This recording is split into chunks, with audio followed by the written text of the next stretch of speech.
I'm speaking with Paul Banks, who is a prominent figure in the realm of social media content management and marketing, particularly known for his insights on leveraging platforms effectively like LinkedIn. He has established himself as an advocate for creating meaningful content that resonates with audiences rather than focusing solely on sales pitches. Currently, Paul is the founder of Javelin Content Management, where he helps businesses create top-notch video content. Recently, Javelin Content Management was shortlisted for the Business Awards 2024 Startup of the Year Award. Congratulations, Paul. Thanks. It's been an interesting 18 months. So you've had quite a remarkable journey in content creation and social media strategy, especially with the success of Javelin Content Management. Could you start by sharing with our listeners which aha moments inspired you to focus on helping businesses move away from traditional marketing approaches and lean into more authentic, empathy-driven content strategies?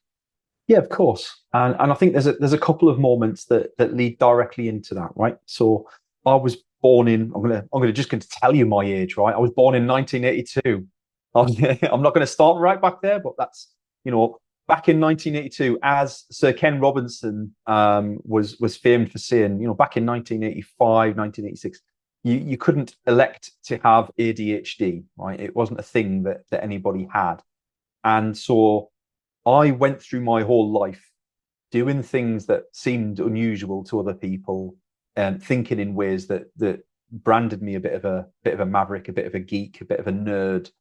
And I always just assumed that that's just me. That's how I'm unique. And I guess it is, right? For 15 years in retail, I was kind of hammered a lot of the time for why do you not know these numbers? These numbers are important. You should know them. You should know them inside out. You should know them like the back of your hand, Paul.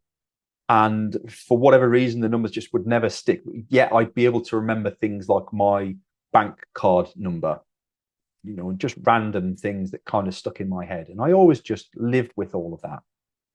And about 3 years ago now, I was told by a friend of mine that I should get checked for ADHD. And he's like, I'm on this my friend was saying, look, I'm on the spectrum. I'm Asperger's, I'm on the line for autism.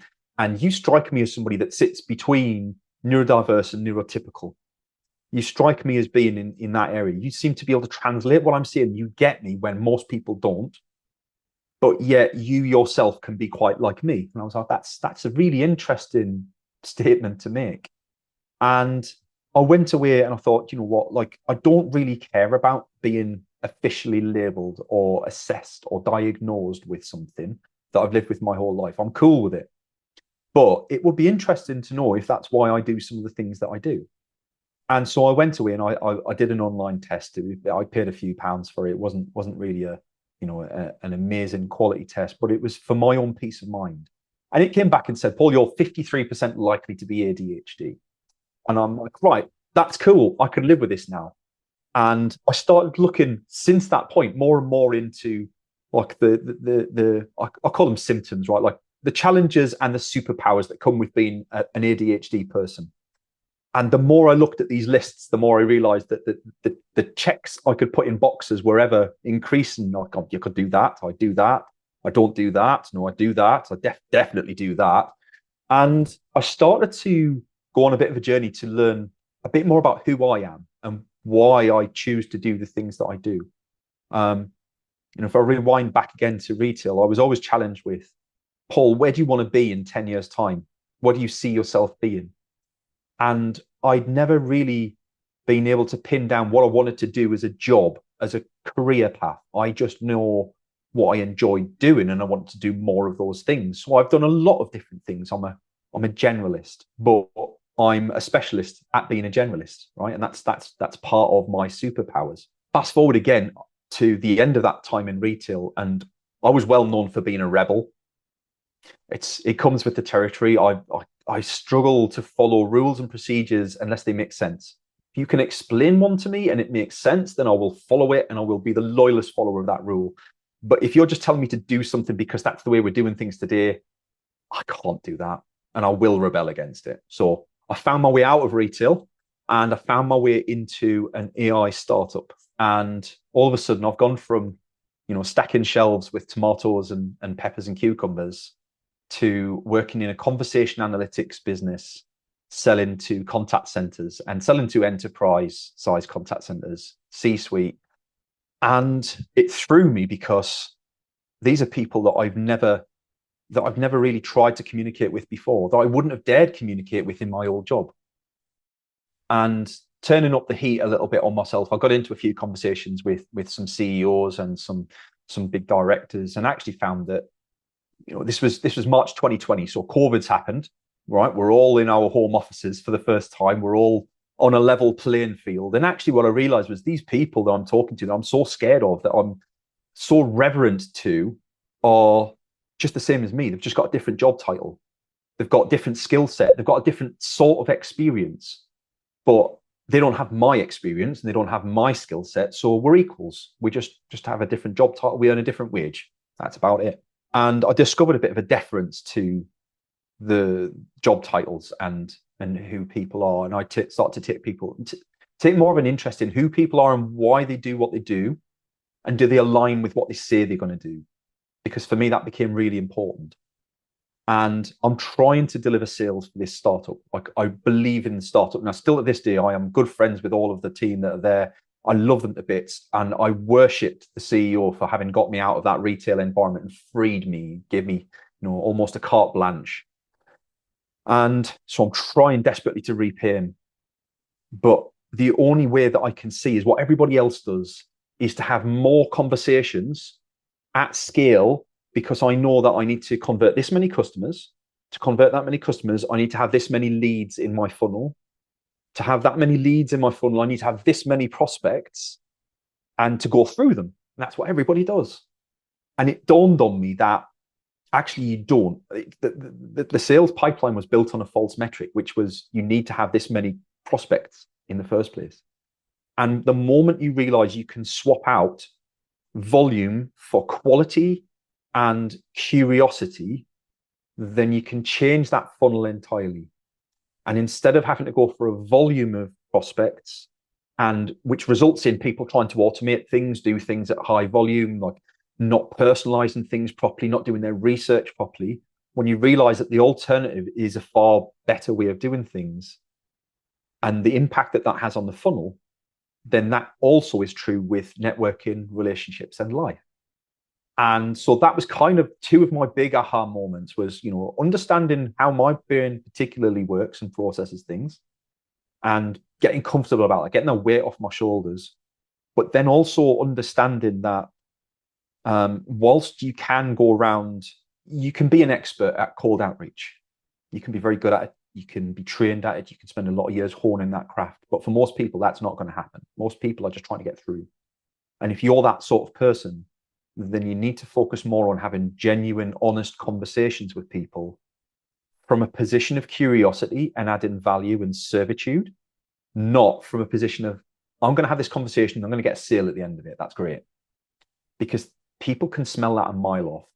And you create a self-fulfilling prophecy that you've gone into it with the intentions of creating a sale. They've smelled it on you and walked away. You've proved that this doesn't work. It's not true. You're just coming at it from the wrong angle. It's very hard to change that framing, but that's what people need to do. I couldn't have said this better, because I'm a big proponent of conversations. And I want to delve a little bit further into what you're saying here. When you say conversations, I want you to actually define what you mean, because I think you mean a very specific way of communicating and conversing. And I suspect it's not just talking, it's actually really listening. And even when you're talking, how much of it is actually asking questions versus saying something? It's interesting because it's something that I really have to fight when I'm having a conversation with people. As an ADHD person, I'm quite impulsive. So the moment something comes into my head, I have a desperate urge to say it, because I'm worried that if I don't say it right now, it's just going to leave my brain, and I'm going to spend the rest of the conversation wondering what it was that I was supposed to say to you, right? So it's a hard balance, and the more comfortable I get with speaking to people, the more free I am with interrupting them at the right times, and they're forgiving of me. I think you're right. Conversations, if you go back to communication as a whole, right? Not just conversations, but communication as a whole. What we're very good at is talking. We're very good at hearing what we want to hear. and the things that we're looking for. What we very rarely do, what we very rarely try to practice is active listening, is hearing what's not been said as much as what has been said. So for instance, I'm often talking to people who have just signed up with the business and then they maybe coming on board as clients. And I'll sit there and I'll just go, are you like I'm ADHD? I'm proud of it, right? So are you ADHD? Because some of the things you just said there kind of align with how I would think about things, which is good because I want to work with people who I align with. But it feels like that's very much a neurodiverse way of doing things. And I've had 4 clients go and get themselves assessed and come back positive, right? It's amazing what we don't see. I've got a big love for understanding behavioral science and why as humans we do some of the I don't know whether I'm allowed to swear on this show, but like some of the batshit crazy things that we do as humans that should be a very logical approach. And we should go down, somebody says this, we should do this. And we don't. We go off on a tangent, we do this crazy thing over here all the time. And so few people understand the nuances of that behavioral science. I'm not an expert by any means. I know I love people who are because I can sit and listen to them for hours on end. But there are, specifically when I talk about conversations, I love being video. And I love being on video because, first up, you can't fake video. So much of that right now. Fake this, fake that, fake the other. Like sales bots writing messages. You can tell, but they're getting better. Well, I've had some half decent ones at least. It can write your posts for LinkedIn. It can write your articles for your newsletter. It can do all of these interesting things. And yeah, if you use it a lot, you can tell. But video, yes, you can create AI avatars, and there's been a lot of that in the news this week about are they realistic enough, and they're not. Being on video is the one thing that we still have that is organic, which shows us in the light that we want to be portrayed in. And when we talk about things that we're passionate about, we sparkle, we light up. It's easy to see when somebody has a passion for what they're doing and saying.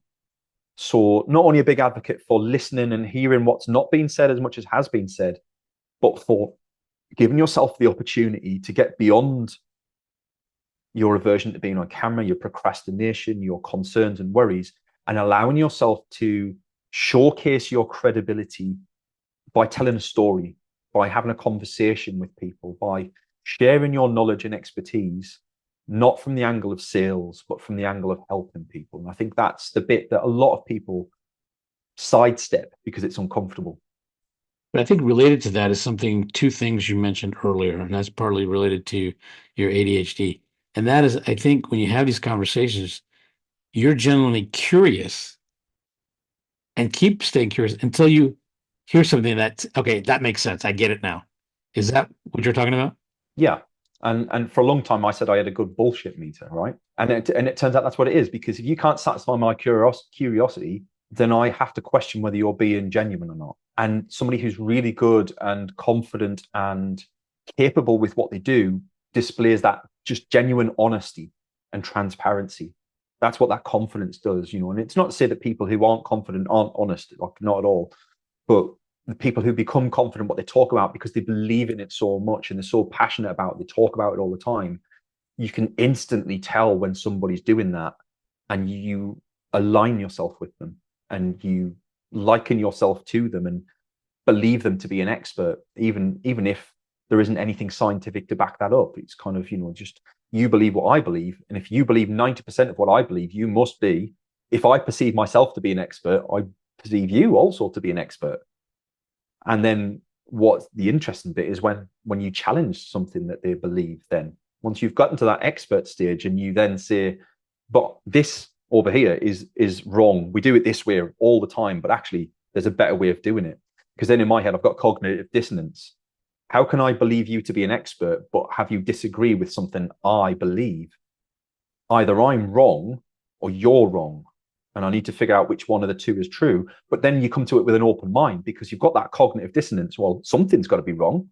So now I'm open to the conversation around it. And that's how we change people's beliefs and understandings and give ourselves an opportunity to create something that wasn't there before.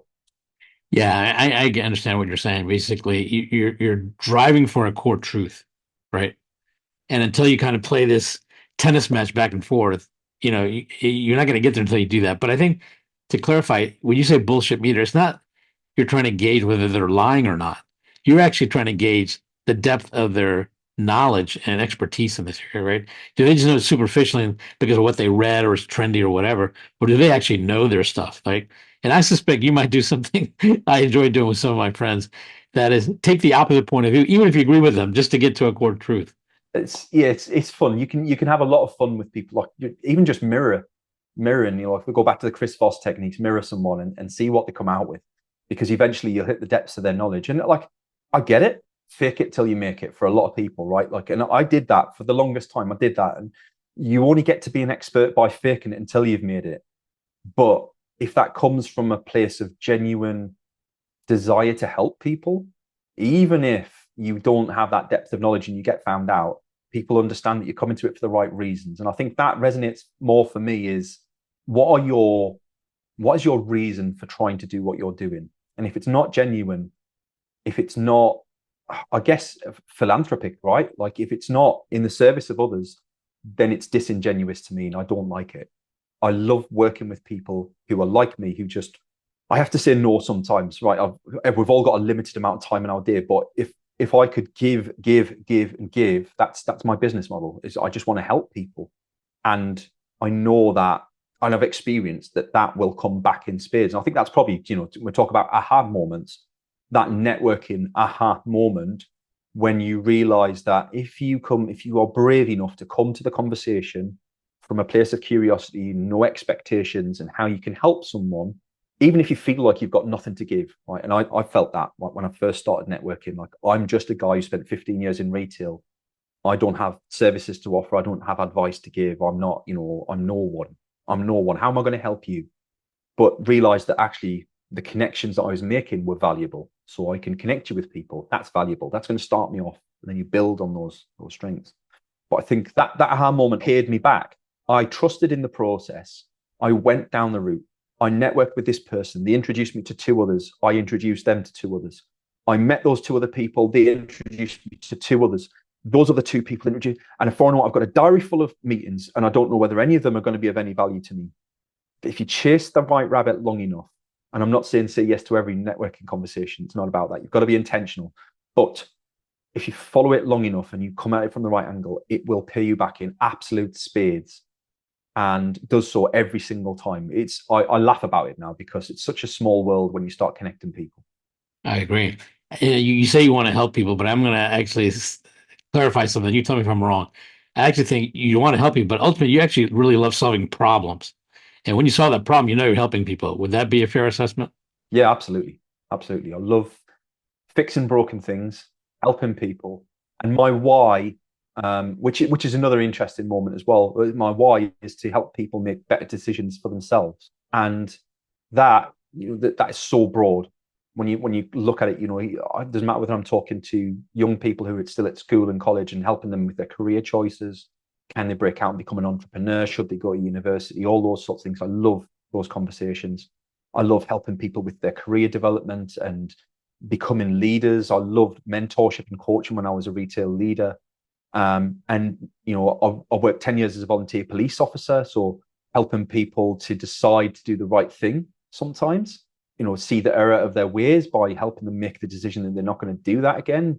Now and again, you get to make that impact. And then now it's, how can I help you do the right marketing? Whether it's with me, I go into conversations and half the time I can't even help people because they're not ready for me yet. It's like you need a brand, you need a logo, you need a website. I know these people. I'm going to connect you to them. I'm going to help you. And eventually, one day you might come back to me. You might not, but you might also speak to some other people, and I'm first top of mind because I helped you. Not come back. So I definitely think like doing more with your why. I was frustrated with that start with why video for the longest time because I'm a doer. I get things done. And there is no actionable advice in that video whatsoever. As great as it is, there is no actionable advice. And then I found the Find Your Why workbook, audio book that accompanies that. And light bulb after light bulb after light bulb. And I thoroughly enjoyed going through that process, even solo, just on my own. So I'd advise anybody, if you don't know what your passion is or why you do what you do, go and go and read that Find Your Why book. It's the better of the two books, in my opinion. Tell me a little bit about what you do at Javelin Content Management, but more specifically, I want to know what aha moment led to you this concept that you like to do, which is basically generate 4 weeks worth of content in 20 minutes. And how did you come to that? And tell me how that works, and maybe give some as examples of how it works in different industries or services.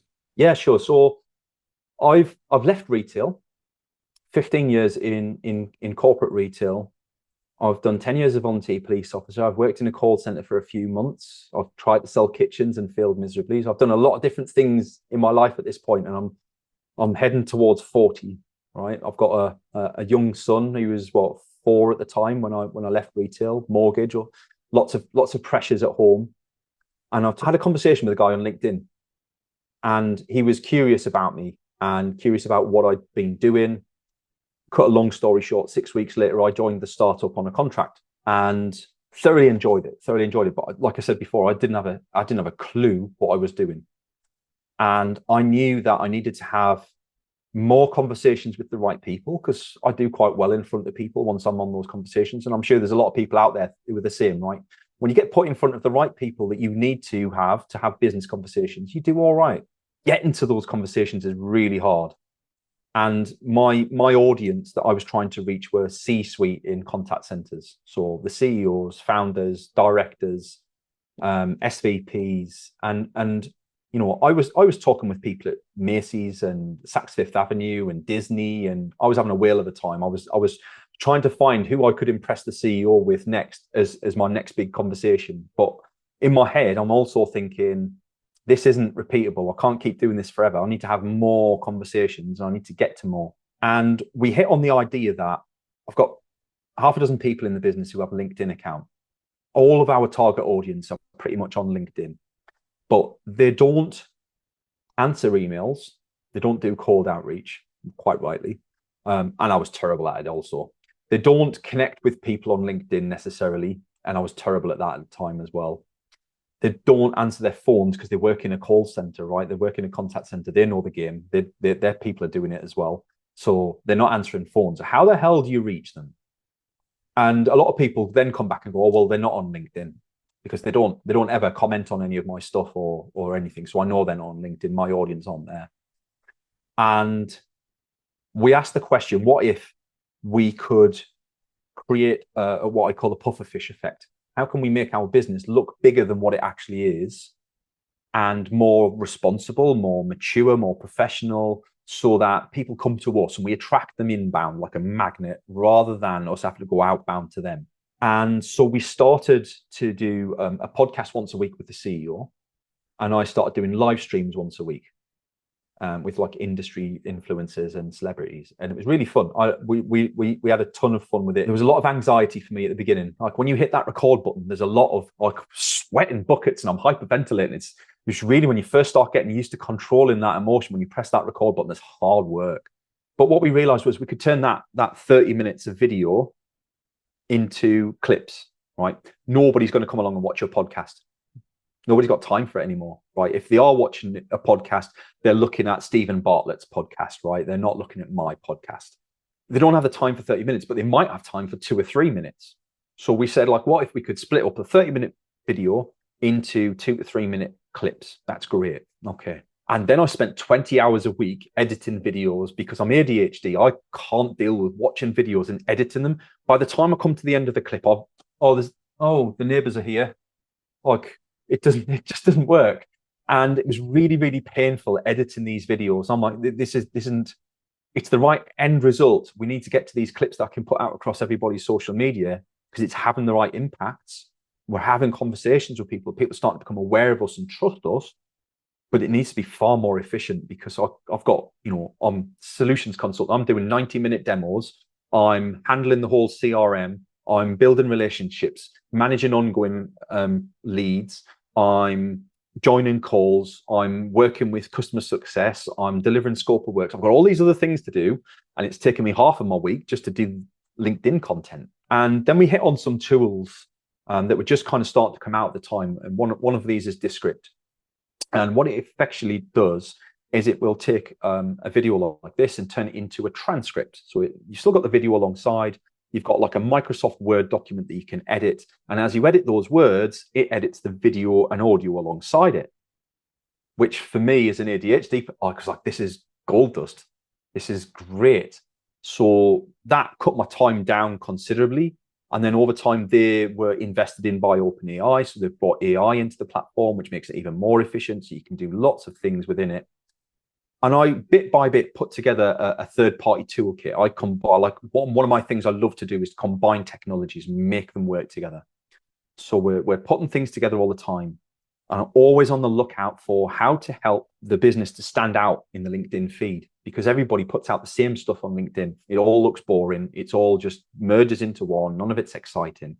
So can we pull out quotes from the video, right? And everybody puts them on images, right? And I was like, well, can we animate them? Can we animate the words onto the image? And then at least it's different from what everybody else is doing. And can we do it with a bright yellow background instead of this boring gray that everybody uses? And all of a sudden, I was the guy with the yellow background, right? Because I edited my profile picture and put a yellow background. I was one of the first people to do that colored background. And cut long story short, we delivered a hell of a pipeline using video content and making it more efficient so I could get on with the rest of my week.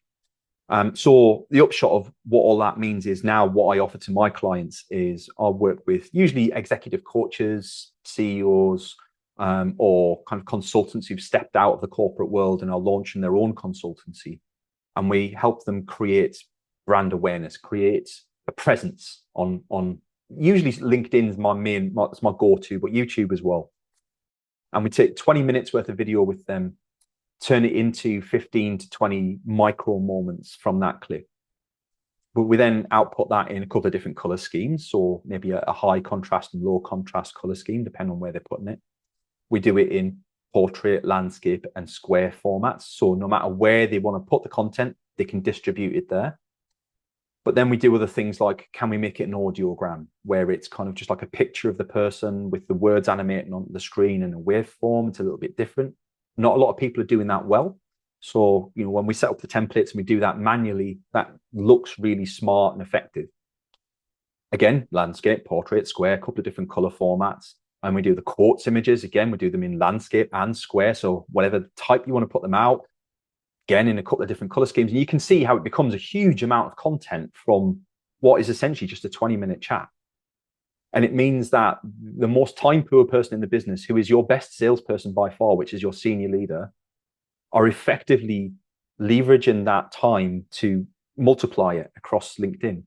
And I can leverage that as a junior salesperson or as somebody who's less senior in the business. He is my CEO, who's very credible in this industry, talking about this topic. Here's my thought on that. So I'm starting to then inject myself into that.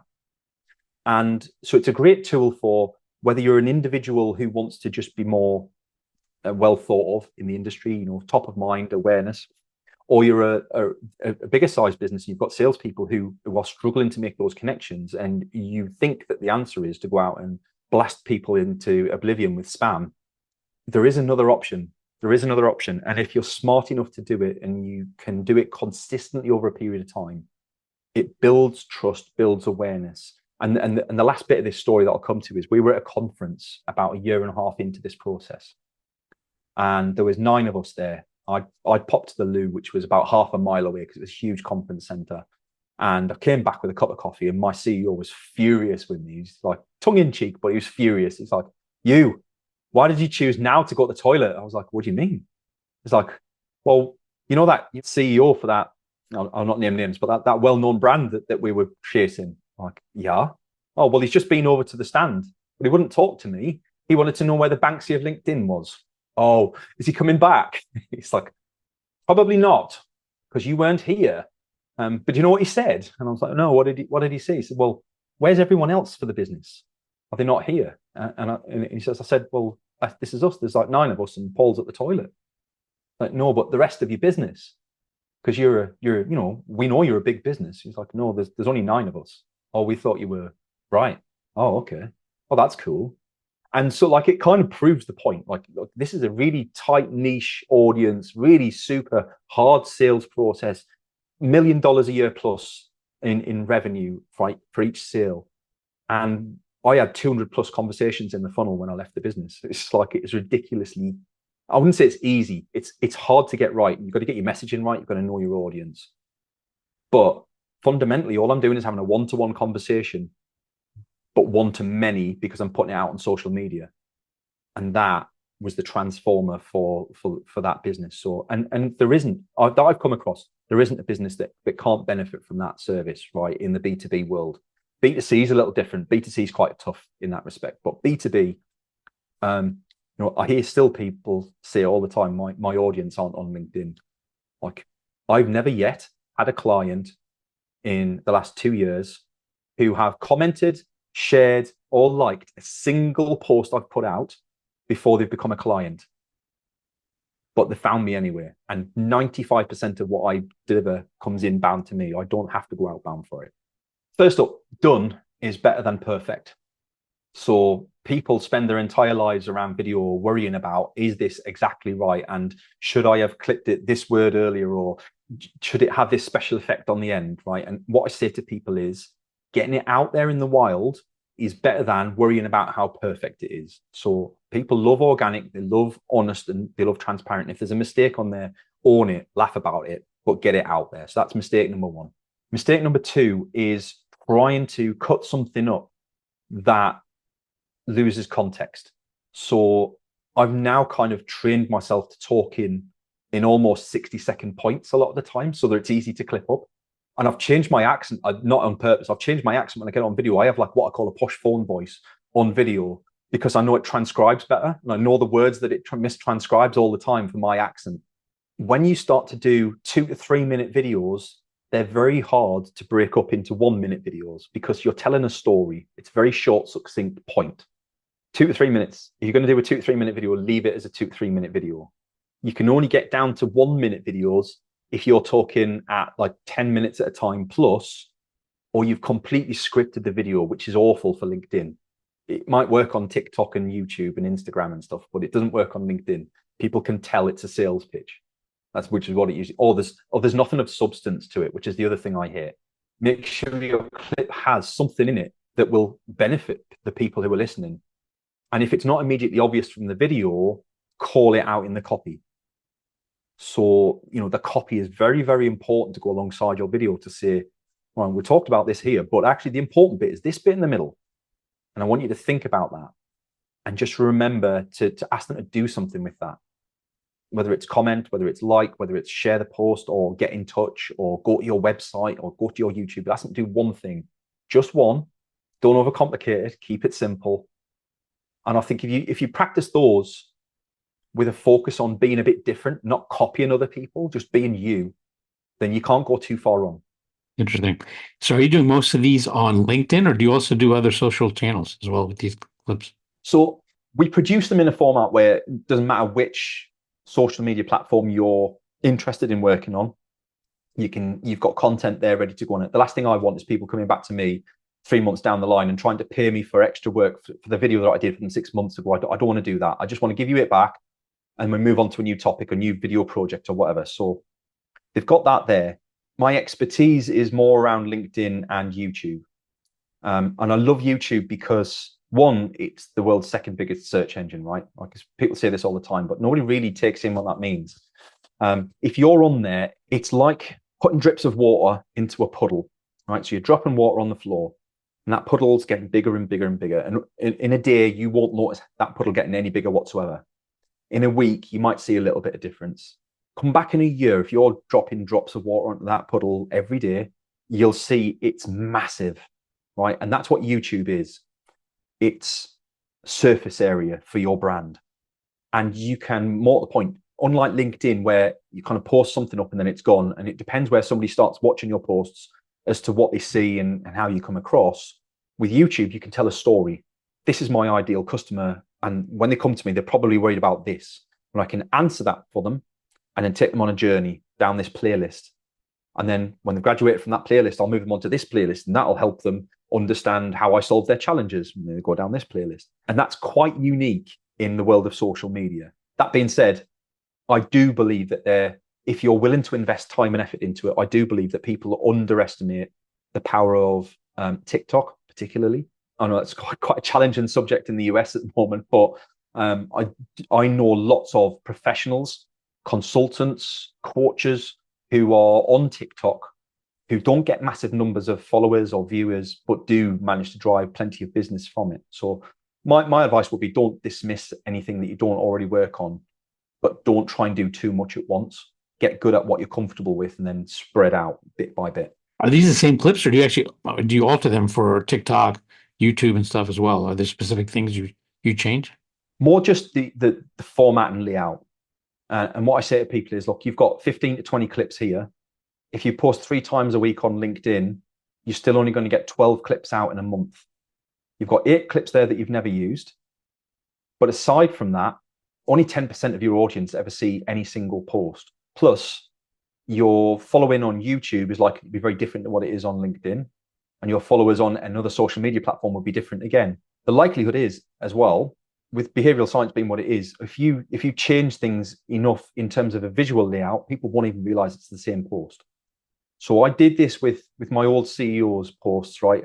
He used to get some white label comedy written, and it was actually really, really good. And he was a former comedian himself, so he was quite good at writing it as well. And one of the posts was about here in the UK when I was a kid, you used to get like a red record of achievement folder, and you put all your certificates from high school and everything in there, and keep that. The idea being that you gave it to an employer when you were getting a job, and they would accept that, and brilliant. And there was some sort of joke around, I get this out once every 15 years to admire the fact that I've never used it in a job interview ever because nobody even has asked for it. Contrary to what we were all told when we were kids. And it used to go down a storm in the UK, right? Like everybody would comment on it and laugh about it and get photos of their own and post it on there.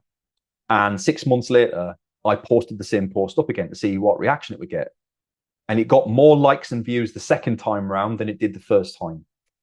I repeated this process 5 times in a year, and each time it got better results.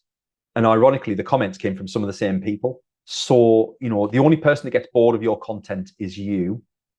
That being said, you do need to keep your topics reasonably fresh because otherwise you're not taking people down the conversion funnel. You're not helping people move from, I know who you are, to I know why I should work with you. So definitely consider new topics. But in terms of reusing those clips, honestly, you could probably dig them back out in 6 months and use them again, and nobody would even realize. So, what are you seeing in terms of the difference using the strategies you've been talking about when it comes to engagement?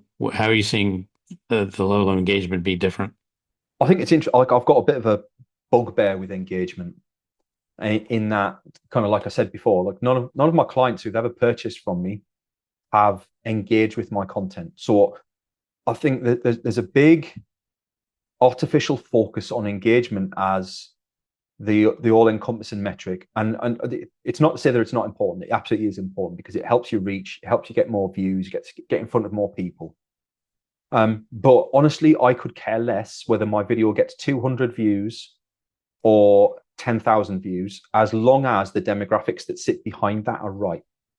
So if you go into LinkedIn, you can drill down into your analytics behind the video, behind the post, and you look at the job titles of the people who are viewing your content. And they've brought in this terrible metric at the moment called impressions, right? Don't be fooled by impressions. It's here to make you feel better about your posts. It's just the fact that you've entered somebody's feed, not that they've even looked at your posts. So get rid of impressions. Like LinkedIn, do away with it, please. Views are more important because they show you who's actually spent time looking at your post. And for me, I released a video a couple of weeks back and it got 243 views, right? Which somebody who's got 20,000 followers, like that's a bit of a kick in the teeth, right? Like 200 views, seriously? And I looked at the analytics behind it. The demographics were something like the top 43% were all my ideal job title clients, right? So that means I've had 100+ people watch my post who I would like to convert into clients. Where else can you go and spend money? Where else can you go? Never mind spending money to get that sort of access to your ideal audience.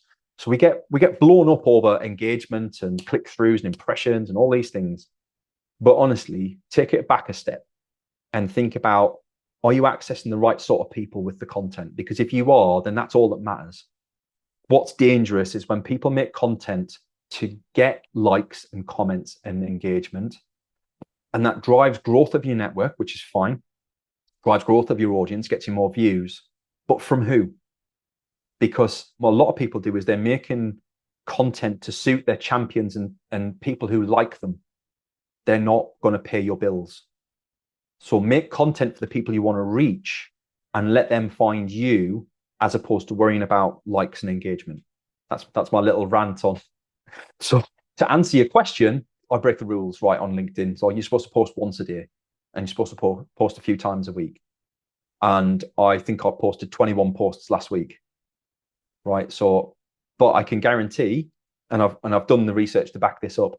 If I post once a day for 5 days that week and added up all my views, it's substantially less than what I get from 21 posts. I'm not saying everybody has 21 posts to get out of the system. I could probably double that and still be frustrated that I can't say everything I want to say. So like I still have to reel myself back a bit, but do you, that's the important thing for me, is be true to yourself and who you want to reach, and make sure your messaging's right. And it will come your way if you're consistent. So, what area in the future do you want to delve into further with some of these strategies? Are there new strategies you're looking at that you want to test and play with? And if so, what are they?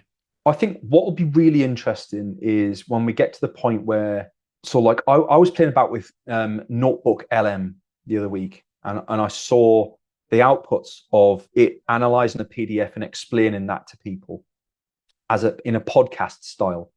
And the quality of natural sound and timbre in those voices was absolutely unreal.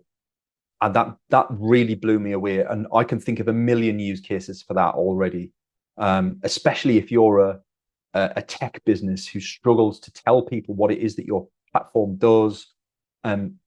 Do I think that it's a case of just posting it out and letting people listen to it, or pretending it's an actual podcast? No.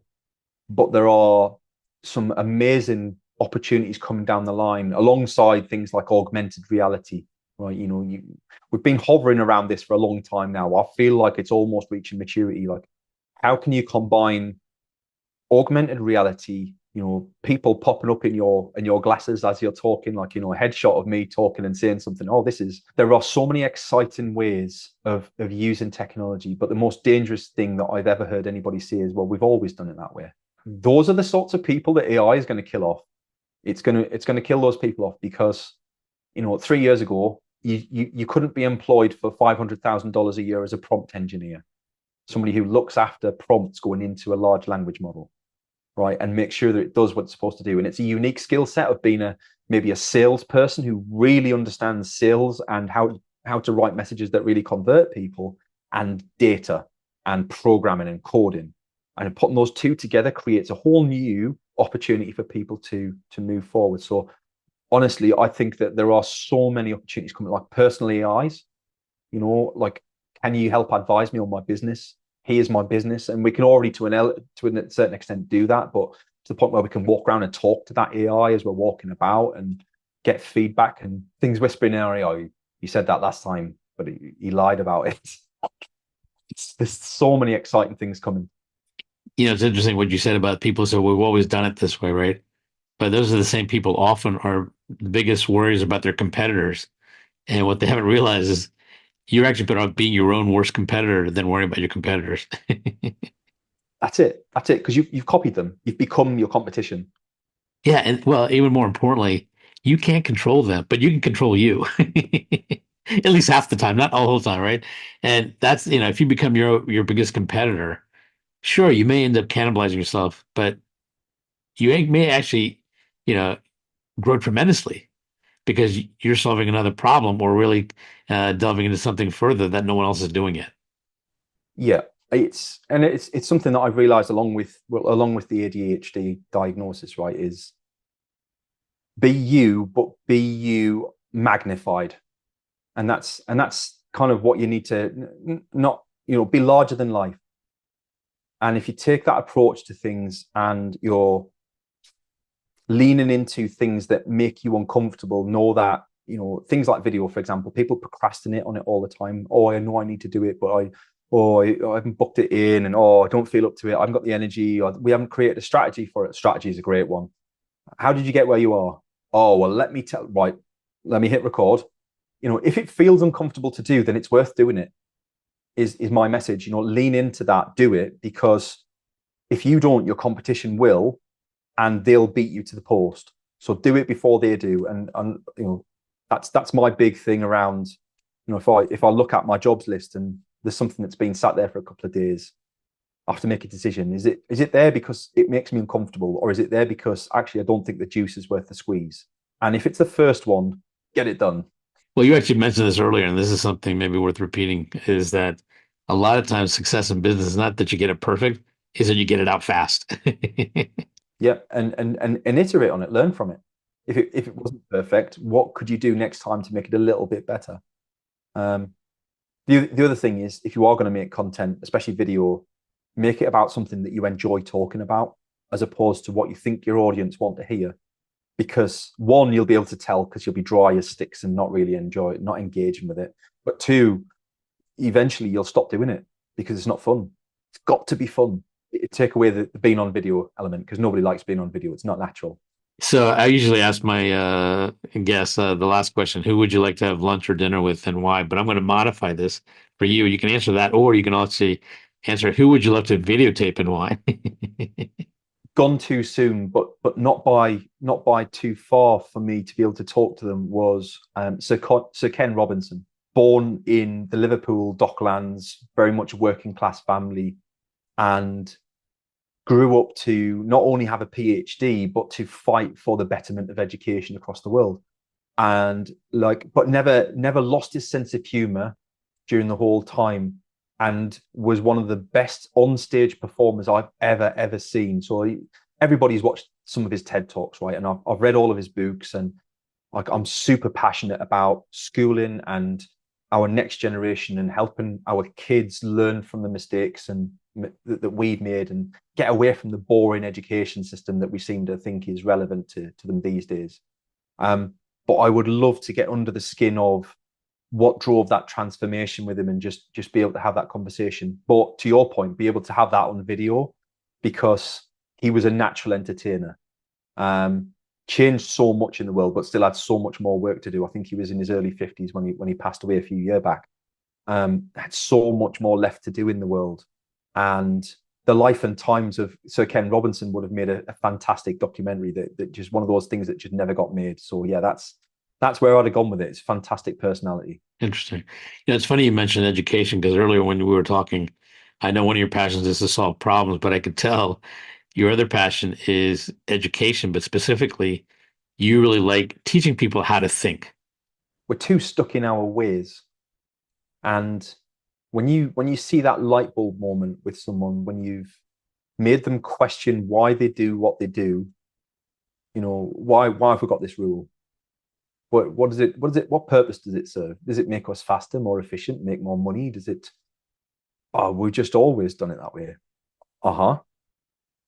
So go on. And then what? All right. Okay. Oh, we could do it this other. Yes, we could, and we should. More at the point. And yeah, so whether it's kids, and I've got a 6-year-old son and a 1-year-old, and it's all about helping him understand why what he's done is the right thing or the wrong thing. It doesn't matter what he's done. It doesn't matter what mistakes he's made. Just learn from your mistakes. Careers at school, how are we advising children to do what they need to do? Why is it about a job title, not about what they enjoy doing? And how do we help them identify what it is that they enjoy doing, instead of focusing on that job title that they should have when they're older? But you're ultimately right. How do you help them see that? Because it's not me that comes up with the answers. It's always the other person. Yeah, I mean, I enjoy teaching. I actually teach part of my time I devote to teaching, and I've done it. I've enjoyed it. But when I'm doing that, my goal is to try to get them to think because I've seen it does two things. One, it builds their confidence, but two, they are confident enough that they know they can solve the problem. They're not worried about what's thrown at them. They know that if they can just think, they can solve most problems, if not all.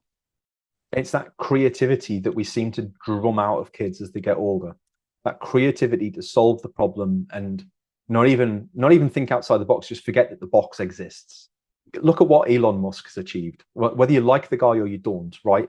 He doesn't believe in a box in the slightest. It's a simple problem, but it may be a big problem, but or a grand problem, but ultimately it's a problem he's trying to solve. Yeah, we need to live on Mars. How do we get there? It's not a case of is it possible or do we have the technology to do it? It's just how do we get there? Like, what do I need to do first?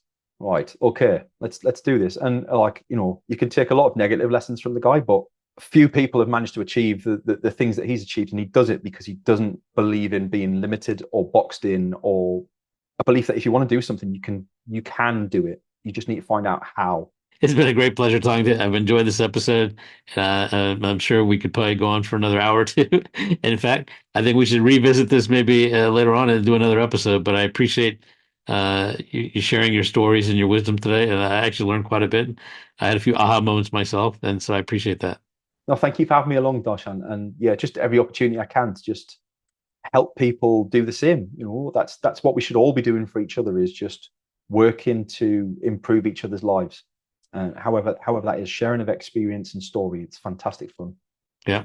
And that's what, all of us have these aha moments that I think we can all learn and grow from. And that's part of my motivation to do this, is to talk about people's aha moments, to help all of us to learn and be inspired to, pursue our own aha moments. So thanks again, Paul. Thank you. Getting to AHA was brought to you by iResearch. To find out more about us, head to iResearch.com and make sure to search for Getting to AHA in Apple Podcasts, Spotify, and anywhere else podcasts are found. And don't forget to click follow to ensure you don't miss any future episodes. Thank you for listening.